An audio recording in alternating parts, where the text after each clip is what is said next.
Tony had the maps. He just had no destination. The first time I saw Tony, I was pretty sure that he was homeless. He was down at the park near our place. He was alone. He was cooking on a barbecue. The sun had gone down. He had no company. He had no phone. He had no sense of urgency. He looked a little grubby, to be quite honest. His legs were a little swollen. He needed a bath. He needed to wash his hair. He needed a haircut. But he was just a man in a Barbie and living some sort of unhurried stillness, which either means you've made complete peace with the world or you've absolutely got nowhere else to be. Turns out it was the second one. What I didn't know yet, watching this quiet man eat alone in the fading light, was that he lived in a penthouse at the top of the hill, the best spot in town, I kid you not. He had a car collection. He had over 2,000 bottles of wine, which was quite handy in the end. He had over 2,000 bottles of wine, of which I got to sample a few, to be honest. And he had thousands upon thousands of rally maps, perfectly organised, alphabetical, most of them memorised, I kid you not. He spent his career being the person who always knew exactly where to go. In this point in his life, he had nowhere to go anymore. This is the story of Tony and the story of what happens when your destination changes and the maps that you've spent your whole life memorising stop being of any use to you. Stick with me, this one really matters.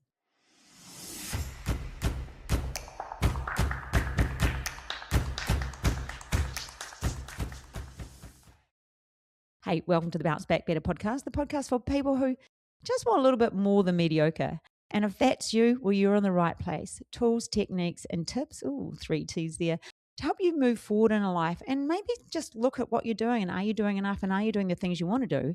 And have you settled? And if you have, is it time to stop? Let's jump on into this episode. Welcome to the Bounce Back Better podcast. I am Hilary Saxton. Have you ever woken up one day and realised that the life that you've planned and were living doesn't quite fit you anymore? If so, this episode's for you. And maybe it doesn't fit you and it's not your choice. Maybe something's happened and now the life just isn't working. Now, if you've lost someone, you've lost a role, you've lost a routine, you've lost a version of yourself, you're an empty nester, you've lost anything. It could be your job. If you've lost something, then this episode's for you. Because have you ever wondered why some people rebuild after a major life shift, why others completely stop moving? Well, we're going to unpack that today. I want to tell you about my friend Tony, and I'm going to talk about his life and what it taught me about direction, identity, and the question that nobody thinks to ask themselves really until it's way too late. So let's jump on into it. So Tony, as I said, was a rally car navigator, not the driver, the other one, the person that sat in the passenger seat, called every turn, every corner, every instruction at speed. He knew exactly where he was going. He had it memorized. So he knew the destination and where he was going. This is the person that the driver trusts completely with their life and the lives of everyone around them. The person who has to be right every single time with no margin of error and no time to second guess. Tony had spent decades being that person. He'd competed across 3 continents. He was very well known and respected in the racing circles. It was in a way that would absolutely surprise you. Ever seen Tony though? Like I did in the park that day, you would have been really confused because this man had a gift, a real gift. He could do so much, read roads, read turns, read the conditions. He had notes. He'd call out at speed what to do next. And he'd done stuff like this for years and years and years. I'm going to say probably 40 or 50 years. He was the man who knew where to go. And then there's the thing that happened to him that changed everything for him. For Tony, it was his identity. And I talked a couple of podcasts ago about identity, how we become our identity, what actually is identity. So that was Tony. That's what he did. That was everything about him. And for most of his life, that was absolutely enough. It was more than enough until his life changed and the destination changed. So Tony and his wife Liz had worked and lived their whole life toward a specific task. They wanted to live at a certain beach town. They wanted to leave the city. They wanted to retire at this most beautiful place. So they did it in 2 stages. They left their city. Well, they actually sold their home that they had for many, many years. and they moved into a smaller house and at the beach resort town that they wanted to live in. And then they saved up to buy the penthouse, and they did it. So they'd kept a wee apartment down. It was actually in Brisbane, Australia. They kept that wee apartment.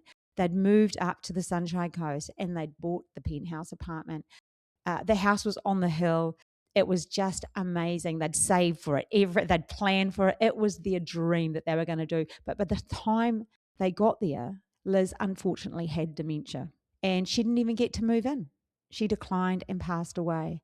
And Tony was left with the house of their dreams with things still in boxes he never unpacked. So I'll tell you the story about Tony. We met him down at the park. He was by himself. And I can't stand loneliness. I can't stand seeing people like that. So I went over to him. Yeah, he may have been homeless, but I don't care. And I was like, hey, how you going? You coming? Because I'd seen him a couple of nights in a row, but maybe 3 or 4. We were walking the dog. We'd moved just to that beach town. And he was friendly enough, and he was just talking away. He could only really talk about himself. You know, when people get older and they don't really know how to converse, but that was cool. We found out that he was a rally driver, and it was just fun chatting. And then the next night, hey, Tony, walked over, had another chat, and he'd pat the dog, and they had been having a few nights in a row. And then another night he said to us, hey, why don't you join me for dinner? And Bob, my partner, looked at me like, please don't make me do this. Please do not make me do this. And I said, I'd love to. I just thought, this man's too lonely. Why can we not have dinner with him? He was an older gentleman and he was just alone. And he said, look, I'll bring the wine. And I said, I'll bring the food. To be quite honest, I was a little bit concerned about the hygiene, so I would prefer to bring the food. So I packed up a lot of food, and we met him down there, and it was a Friday night. We sat down and we learned about Tony and his navigating and what he'd done. And he probably drank too much. He definitely drank too much. Tony, yes, he drank too much. He was a bit of a drinker. And I just believe that was out of loneliness. But he drank too much. He actually started to cry. And he said to me, it's the anniversary of my wife's death. He hadn't brought his wife up the whole night. And he said it was 2 years ago today. And I was like, oh, Tony, so sorry. And that's probably why he did drink a little bit more that night. So he started to cry, and, you know, we carried on, had dinner, and then we started to talk about her, which was nice, almost like a celebration of Liz's life. And after that, we went to walk him home, and he was a little bit uneasy on his feet. And I said, look, hey, let's walk you home. So we walked him home, and here's me thinking he's going to live in some sort of shack down somewhere and underneath somebody else's house. No, I kid you not. This man's in a mansion. And you just really never know somebody's story. But we walked in, and Tony's house was an absolute mess because he'd never unpacked. He didn't know how. There was no reason for him to unpack. There was no Liz there. So because unpacking meant accepting that she wasn't coming, that she wasn't going to help him decide where everything was going to go. You know, they'd met a little bit later in life. They had no children. They'd done everything together, the two of them, like a proper partnership in the fullest sense. And she was gone. Something essential that Tony needed had left. He had the money, he had the reputation, he had the cellar. He had a cellar that a sommelier would die for, would cry for. He had a car collection, he had so much, and he had so many thousands of maps, and that's the only thing he had done. He'd unpacked all his maps and put them in alphabetical order and packed them away. The rest of the house was just boxes. You just weaved your way through to the most amazing view in the world. I kid you not, it was spectacular. But when I got to know Tony, because we saw him, and we actually ended up meeting with him every couple of weeks and having dinner. I used to take drop food round to him, and I organised for a community group to help him unpack, because there's the sort of person that people might take advantage of. And I thought, I just needed to find someone that I could trust. So I'd sit with him and have a cup of tea. Bob would kind of sit there and, because Tony didn't know how to converse with others. So I just kind of let him talk. He loved talking about navigating in New Zealand, and he just told us about all his navigation fun. And we would do things just like that to keep his world a little bit interesting. Well, after he'd unpacked some of the boxes and, you know, things started feeling better for him, but he was still incredibly lost. So I suppose the summary is the future that he'd been building, the version of his own life that he'd made no sense. And he knew how to navigate anywhere in the world. He just had no idea where he needed to go. And that comes to you now. We all lose direction at some point. Now, you might be listening and thinking, well, that's very sad. I haven't lost a partner, so this isn't really about me. But stay with me, because this is about you. This isn't only a story about grief. It's a story about what happens when the thing you organise your life around stops being available. Our children leave home and, that's another stage. There's a lot of job losses these days. Things are changing in the world. And you don't always have to lose a person to lose direction. You can lose direction after redundancy, after the job you've had for years is suddenly not yours anymore. And you realize how much of your identity was wrapped up in that one wee job title. So it's really easy to lose direction after retirement, when the thing you filled your day with gave you status, gave you a reason to put on your actual shoes in the morning, it just stops. That can happen with relationships, marriages end. It's not always everyone's choice, but even when it is your choice, it doesn't mean you still have this. You don't get to experience this.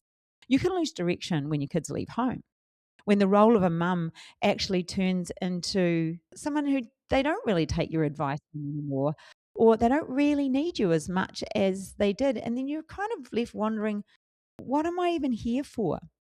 So, divorce, illness, all of those things. And even after success, you can lose direction sometimes. When you arrive at that place that you were aiming for and then you feel nothing. Direction can be lost in the smallest, quietest way. But sometimes we just lose direction from on a Tuesday in an ordinary way. Yesterday after a big weekend, we had a 3-day conference that I had to organise and run and present and be at and turn on all my energy for property developers. Such fun. But when I sit down in the office the day, I took a day off, and the day after that, I feel a little bit directionless. I feel like I don't even know what to do next, because I think the lead up is all consuming. And then you get to that point, and it's, now what? What do I do now? Trust me, I'm back on. It took a day and I'm back onto it, but it's just the weirdest feeling. So everyone at some point in their life has a destination change. And when the destination changes, the map you've been using stops working and you sort of forget what you're doing and how to navigate. And that's Tony. That's the world he was living in. And if I'm being honest, it's something that I know everyone has experienced at least once, sometimes more than once. Crikey, I've experienced it a few times, because I'm kind of a bit of a change advocate. I'm okay for change. It's not a weakness. It's not a weakness. It's not a failure. It's a thing that happens to most of us in our life. So how do we find our way back again? How do we find our way back when our destination changes, when we thought we were going somewhere and that is no longer there? It's not working for us. I'm going to give you 5 things. And it's not a system and it's not a program. It's just honest steps in order that will help you when you're standing in the middle of your life with no idea which way is forward. But the best thing you can do is name it. Name where you are. You can't navigate from denial. You cannot find a way forward while you're still pretending you haven't lost the way that you had. Tony lived there for years, surrounded by lizards, things, by boxes, by the life that had stopped. And he never quite admitted out loud that he was completely lost. The first move is honesty. Out loud, even if it's only to yourself in front of the mirror. I don't know where I'm going right now. That's okay. The thing I was heading toward isn't there anymore. Saying that doesn't fix it, but it is a great place for you to start. The next thing you should do is choose a benchmark, not the whole life plan, not the next 10 years, just the next visible step. That makes life so much easier when you just have that one next visible step. You're not properly lost. The brain wants the entire route, but trust me, it also wants certainty. And if you give yourself the option of planning the entire route, it can seem too big when you're in that place of lost. So just pick that next step. And because your brain wants certainty, it ticks that box. It does want to know, but it gives you something. Like the brain, cut that out. The brain does want to know the full destination, but if you give it a small destination, it will be happy, because you can't move forward standing still. So you need to ask that small question. What's the next thing? I often say this in this podcast. What is the next tiny thing? One coffee with someone who knew the old you, one walk every morning, one small step, one phone call, one decision you're not committing to. Just do one thing toward a destination that you will do.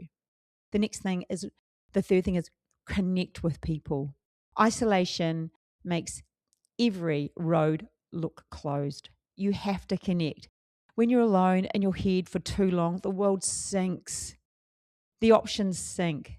The version of yourself that's available sinks. Tony had us. He had also another young man who used to navigate for, who would call in and they had a small child. He had them as well. You could see the shift when we were there. You could see a bit of life. He really looked forward to seeing us. He was such a sweet man. And I say was because he passed away. We all need people. We don't always need a crowd. It's not like when we were younger and, some people need herds of people. We don't need that. We just need some people. Some who can sit with you now, who can be with you now. Number 4 is routine. And some of us think routine is boring. But when you're lost, routine is a handrail. Give yourself, it's almost a personal system. That is your routine. Whenever everything else in your life feels uncertain, the small, steady things hold you up. Make the bed, go for a walk at the same time, eat at the table. Not because any of that's exciting, but because it's structure. And to lean against structure while you're feeling confused is an absolute godsend. It is the handrail. People underestimate it. They think that they need a breakthrough. They think they need a weekend away. They think they need lots of different things. Most of the time, they just need routine. And the last one is let purpose change shape. This is almost the one that nobody wants to hear, but it's the most important. The old map is gone. It's gone now. It doesn't mean the road is over, but it means that your navigating has to change, and it has to be allowed to change. You can't live in the past. I remember a friend I used to have a lot to do with many years ago. She constantly lived in the past in her conversations, not out of fun. It was just she was constantly living there. And it was really difficult for her to move on or create a new life. It was almost like she wanted to, well, it was like, not even almost, she wanted to go back to that old life. It was in another country and her whole family was in this country. But you could actually see her stuckness. And by clinging on to the old version of you, you're never going to move forward. That's the version that may have run a company or raised the kids or was the wife of someone or the husband of someone or did a role for many years. But that doesn't mean that version of you vanishes. It's still there. It's just allowed to evolve. So you're allowed to let the old version of you evolve because it has to make way for the person you're becoming now. Tony never did this. He stayed the navigator from his racing days. He stayed Liz's husband, and both are true and both are meaningful, but neither was a destination that he could keep traveling toward. He needed a new identity to walk into. He never gave himself permission to want one. And that's really sad when you see somebody live their life like that. You have to give yourself that permission. You're allowed to want and do something new. And, the part that nobody expects, I'll tell you something that I thought about 1,000 times since. When Tony died, Bob and I put on our best clothes and went to say goodbye. And we didn't know a lot of his friends, just the one person who he used to navigate for that he still had a bit to do with the small child had messaged us and let us know that he'd passed away. And so we said, we'll go to his funeral. And so we got all ready and dressed and we went to the funeral and we pulled up outside and we stood amongst the people. Remember, we didn't know that many people that were close to him, apart from this one other person. And because he'd been a racing man around the globe for many, many years, he had a vast community of people that were sort of came to celebrate his life. He was an elderly gentleman and it was a celebration of his life. And I know he'd be happy to be with his wife, Liz, now. So we were standing there and then we all walked into the church and they hand out the booklet, the order of service booklet. And we went to sit down and I looked down and it was a woman. It wasn't Tony. It was a completely different person. It was someone we'd never met. We'd never shared a meal with. We'd never carried home up a hill after he'd drunk too much. We'd never drunk wine with. We'd never had Sunday cups of tea with. We'd never done anything with. This is someone we did not know. It was the world's slowest, most dignified backward shuffle to the car park. And we went and found the right service because where we live, there's a couple of funeral homes in a row.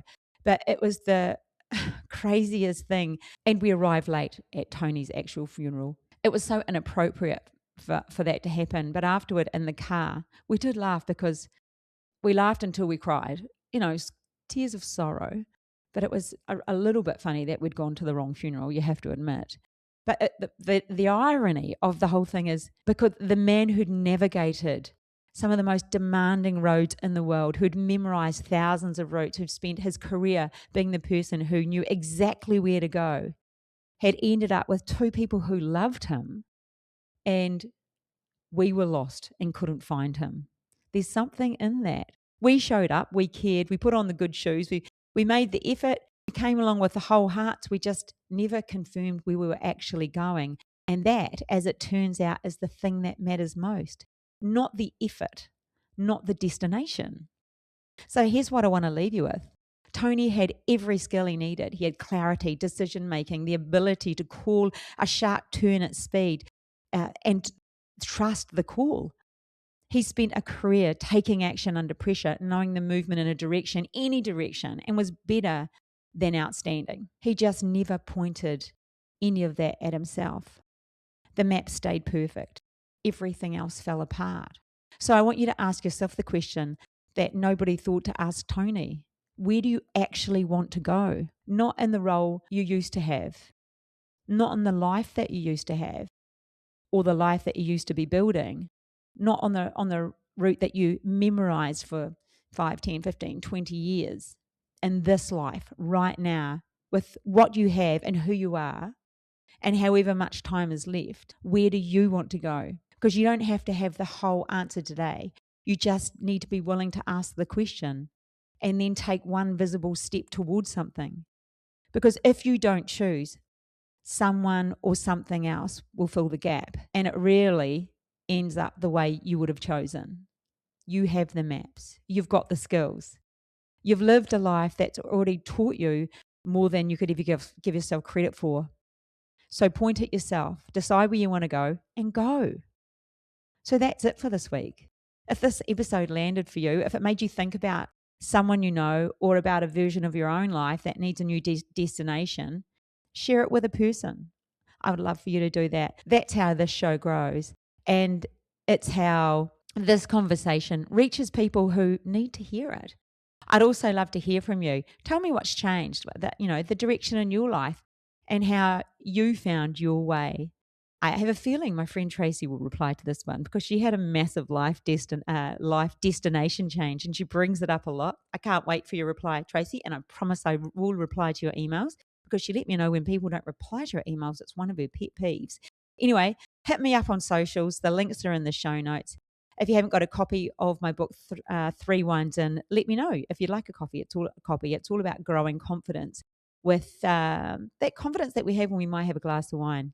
So, and doing it without the wine, it's inappropriate, 9 a.m. Anyway, I hope that this episode strikes a chord with you and you're heading in the destination that you want. I will catch you next week. Bye for now.